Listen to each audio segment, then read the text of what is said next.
Louisa Whitney with me today, and she's an old friend. She's become an old friend. I don't mean old that she's old. I mean that she's become a familiar friend and somebody that I've got to know really well over the last 2 years. She complements what I do. I complement what she does. Louisa is a family mediator who helps separating couples to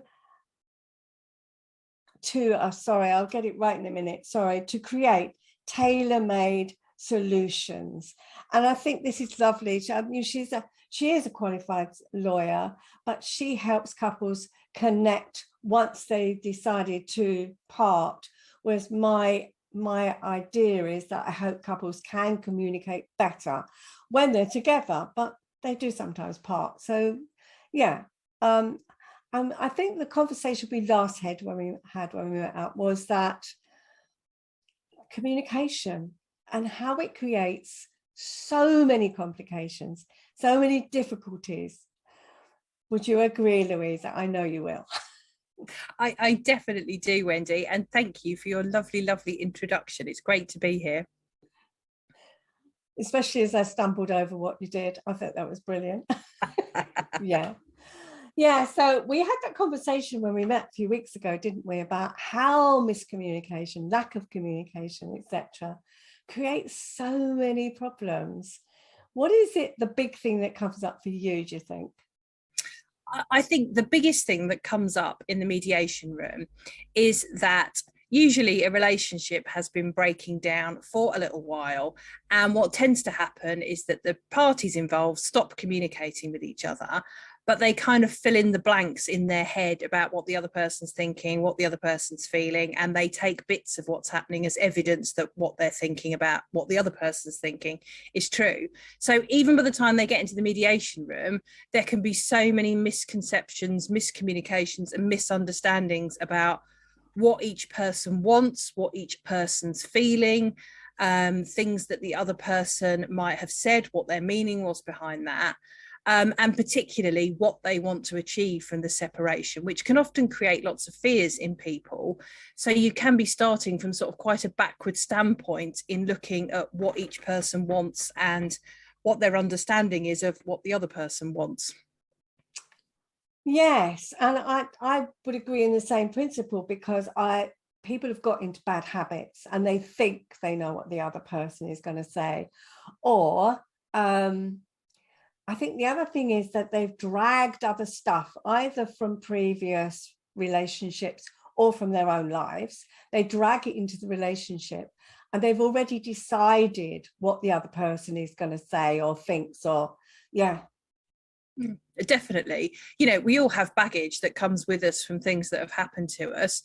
And if you've got something that you're sensitive to, then if you see something or smell something that's a bit like what the baggage you've dealt with is, you know, you're going to be hypersensitive to that and it's going to make you react. Mm. Yeah, and I think one of the other things that I notice is that that listening to reply or listening to actually respond to in a way, or actually listening to hear what the other person has to say. Because I don't know about you, but I hear it in all walks of life that people, they're not really listening with full attention. They're listening and they're halfway through, they switch off and they're practicing what they're going to say in response. Yeah, I agree completely. And it's understandable given we live in kind of busy and overwhelming worlds. I talk a lot about people who listen to respond, or let's start with listen to react. And that is, I think you think something, I'm going to listen only enough to think, yep, that's definitely what you think. And I'm cross about it. And then I'm going to give it to you with both barrels. Or listening to respond is you're kind of filtering the information to find out. And a classic example of this is if I ask my daughter what she wants for dinner, she's going to give me a long speech about what she really wants. But really the words I'm listening for are pasta, chicken, that kind of thing.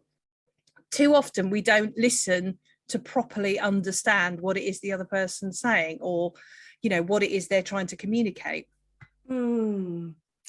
Yeah, I agree with you wholeheartedly there, and there is, or as you say, they're triggered by a word, and therefore they're on the attack because they feel attacked, so they're going to go on the attack, and they're not really listening to what's being said. So yeah, I agree with you there. Yeah, it's a tricky one, isn't it? Because everybody tends to do it, and you say we're bombarded with so much stuff daily, that we have to filter some of it out, I guess.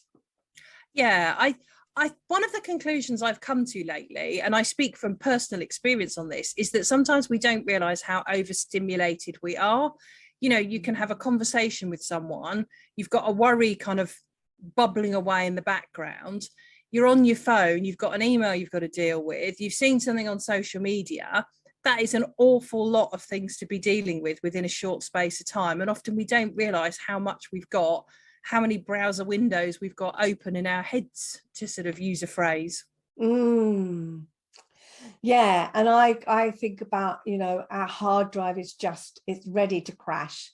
It's so overloaded that at some point it's going to go bang, and we can't cope with it anymore. So yeah, you're right. And I guess that's where couples have such busy lives that they're trying to juggle full-time jobs, kids, getting them to school or nursery or whatever else, and if they're sick, and how to manage their job and the expectations, let alone try and find some time together or even space for themselves. And I think that's why I see that they don't give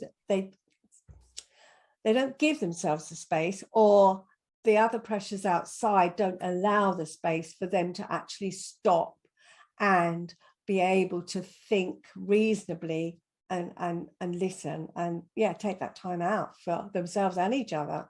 Yeah, communication is either kind of intensely practical, like, don't forget you're doing the school run today, we need milk because you walk past the shop, have you put the bins out, all of those kind of things. Yeah. It's not, how are you feeling at the moment, what are your dreams, what is it, those kind of bigger conversations. And I think in the worst case scenarios, people aren't even managing to say, don't forget you're doing the school run, or can you get milk? And that is just then when the kind of resentments build up about, God, you couldn't even do the school run, you couldn't even get milk when you were supposed to. And then things just start to kind of simmer with the resentments. Totally. Yeah, absolutely. But I told you, well, if you were telling someone while they were trying to manage the kids, cook the dinner, and I don't know, listen to whatever else they were doing, or you should say reply to that email, then they're not. I hear this phrase, multitasking, and yes, we can simple multitask. We can walk and we can talk at the same time, but you cannot listen to your toddler talking while trying to listen to your partner by at the same time trying to write a text or a message. It's not possible. You mind switch. And therefore, if you're mind switching, it means that you're missing possibly vital bits of information. Absolutely. And I have to say, I used to be a real proud, I can multitask and do loads of things.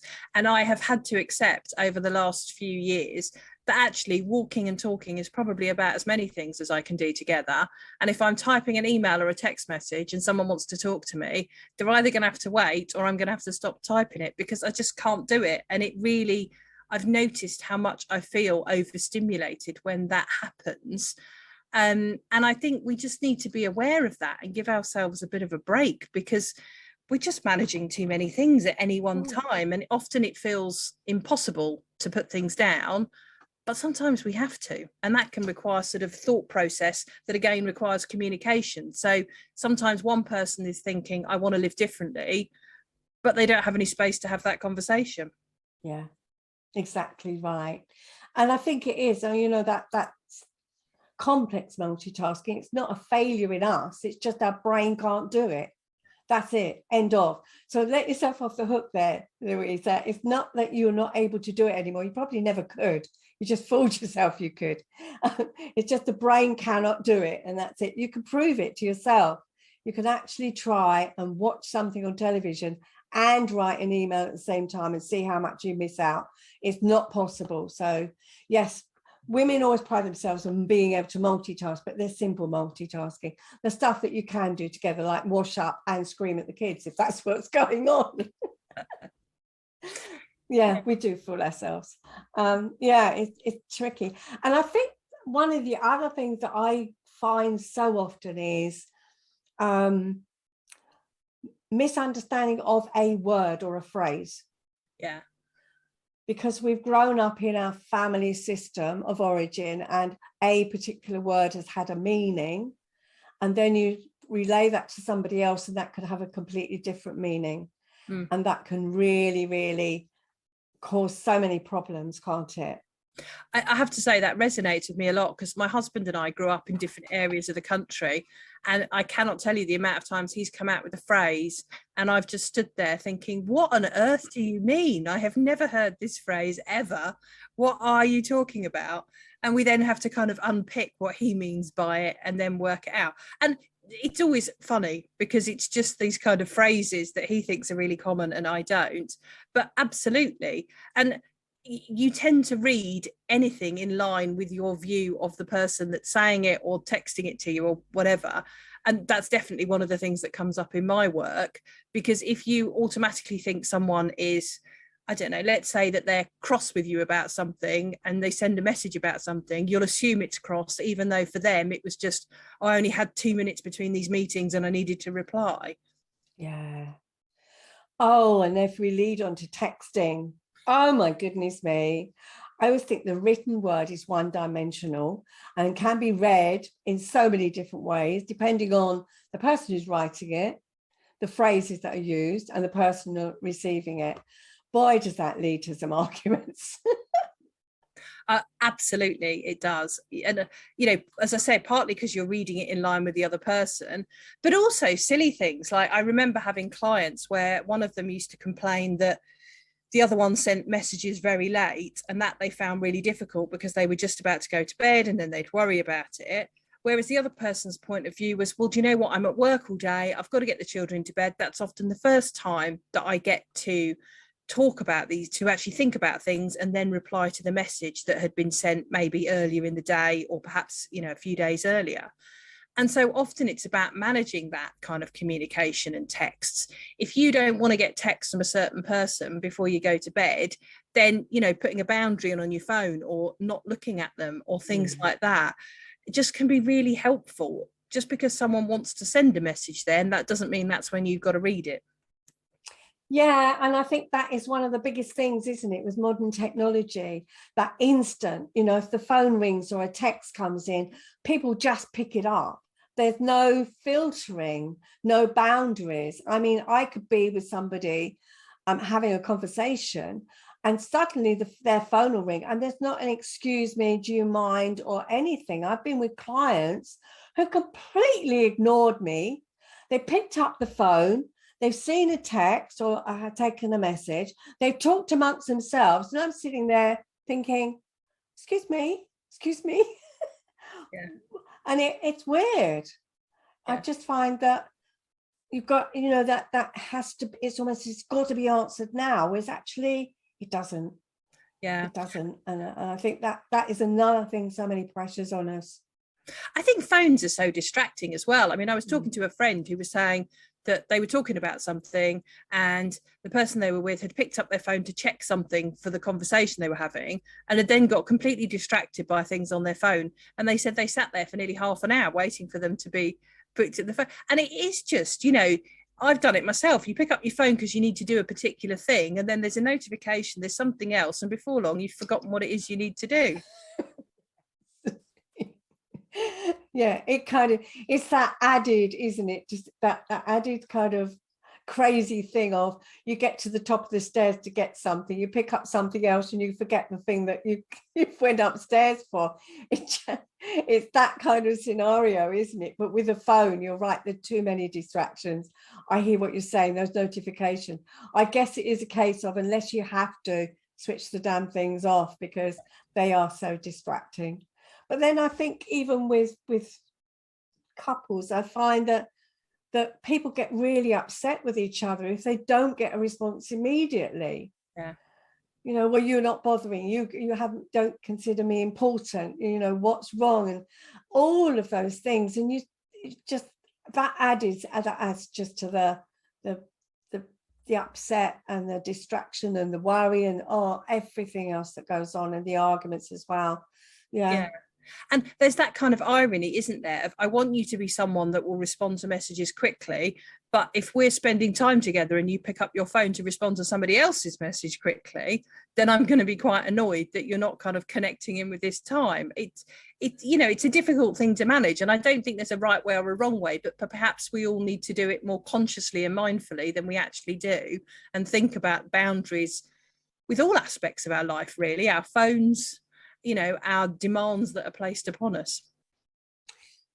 Yeah, I'd agree with you there, absolutely. And I do have this thing about phones. I think mobile phones are a 21st century addiction. That's it. You know, we are just addicted to them, and I think it is being mindful. And I'm just as bad at times. You know, if I've got a space where I think, oh, you know, a moment to myself, I think I'll just check my phone, see if anything's come through. Crazy. But I think it is being really mindful about it. And you know, the thing is that it's awful if you're sitting with your partner in a room and you're distracted with a text with somebody else, you're having a conversation outside. How does the other person feel? They can feel excluded, they can feel rejected. I mean, it brings up so many things, doesn't it?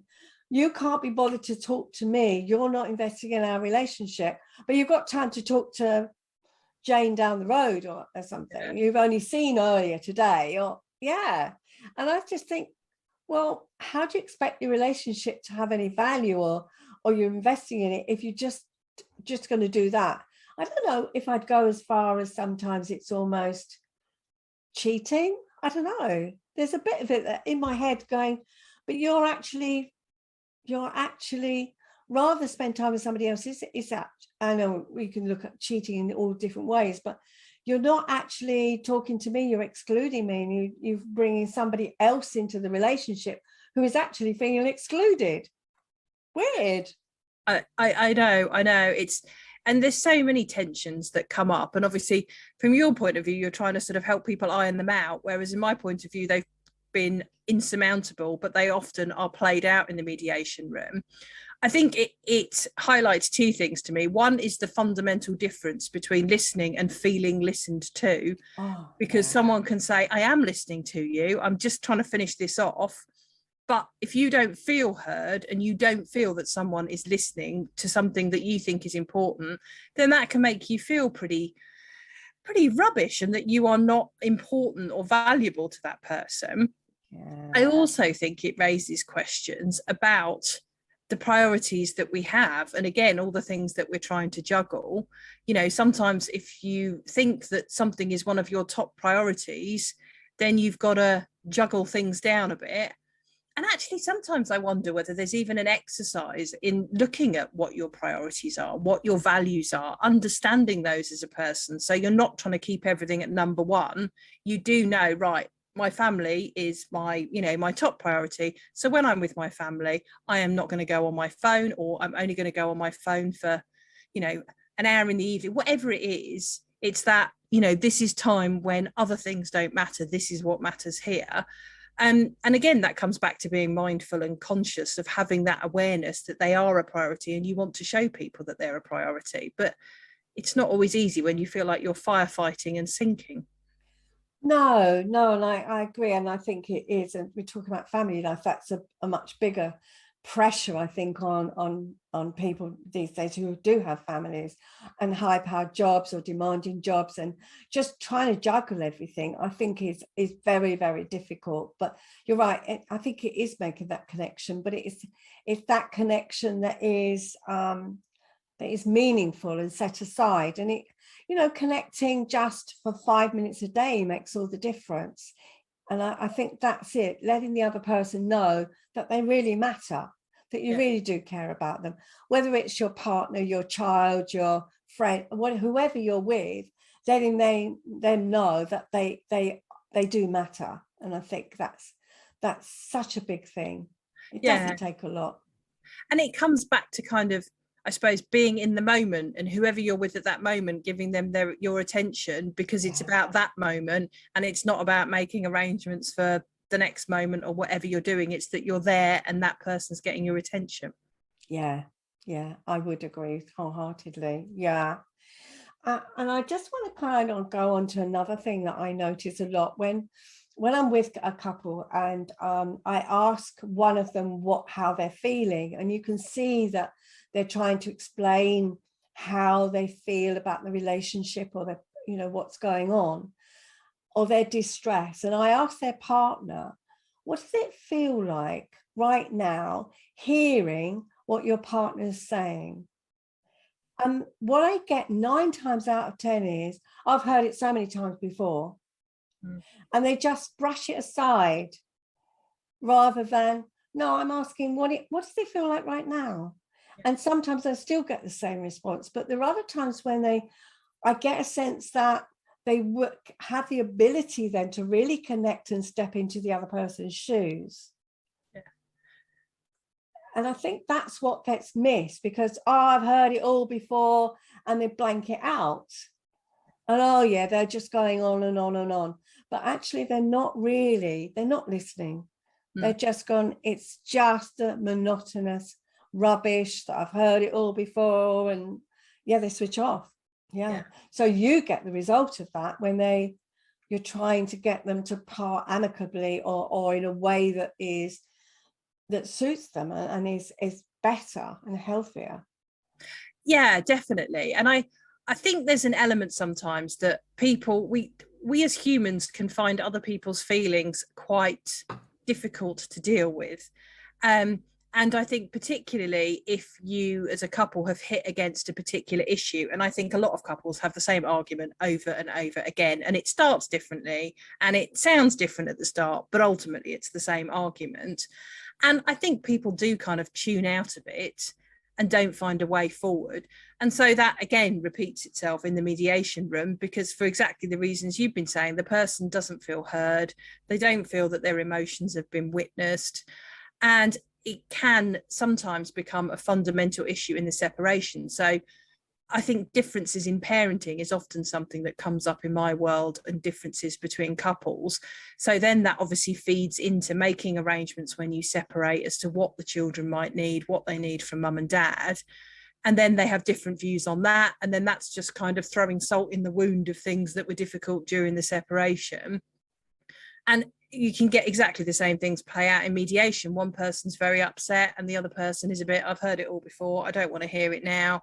And I think that also partly comes from a place that they don't feel heard themselves either. So there's an element of, well, you haven't heard me, so why should I hear you sometimes? Yeah, kind of tit for tat kind of attitude, isn't it? Yeah, well, you can't be bothered, why should I? And there is, I've heard that many times as well. And that's sad, because somebody's got to break the cycle somewhere, otherwise it just keeps repeating, doesn't it? It does. And this is one of the things that I often say when I'm talking to clients about effective communication. There's that element of, well, why should I bother if the other person isn't? But actually, if you just change the way that you're dealing with things, there can be a ripple effect from that can then change how things are done.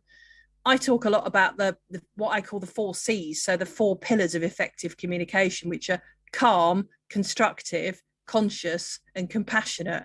And I think those are just the 4 fundamental parts. And finding that compassion for someone else can often mean that you just approach things a little bit differently. You see their views as valid, you accept that you don't agree, but perhaps they're also hurting, or they also have frustrations, and that can just be a bit of a turning point.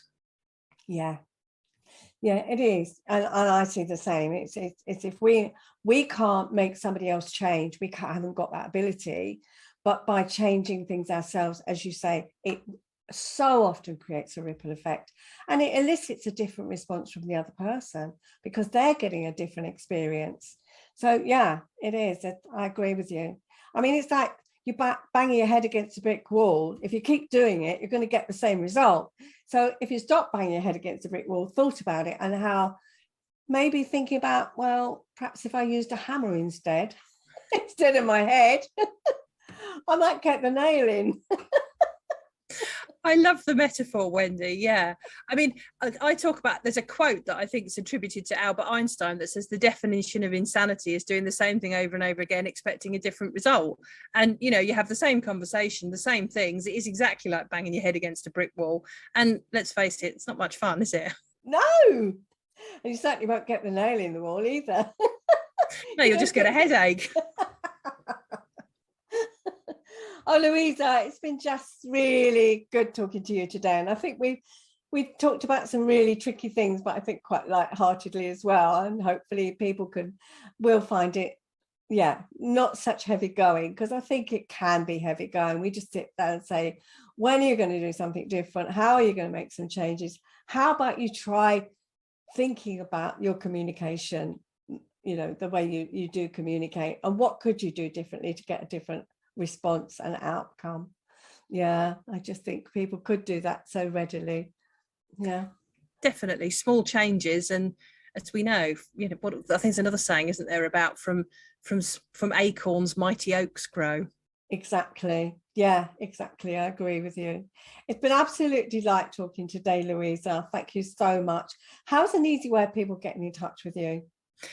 The easiest way to get in touch with me is via my website, which is lkwfamilymediation.co.uk, and that has details of how to contact me on it. It also has a blog with over 200 separation-related articles and various free resources that people can download to help them manage things as constructively as possible. That's brilliant. I'll put all the details in the show notes, but yeah, so people can look at it, but just LKW. Family mediation. Family mediation. Brilliant. Thanks, Louisa. It's just been great. And I just hope everybody else finds it as interesting as we have. Thank you, Wendy. Thank you for having me as a guest. I've really enjoyed it.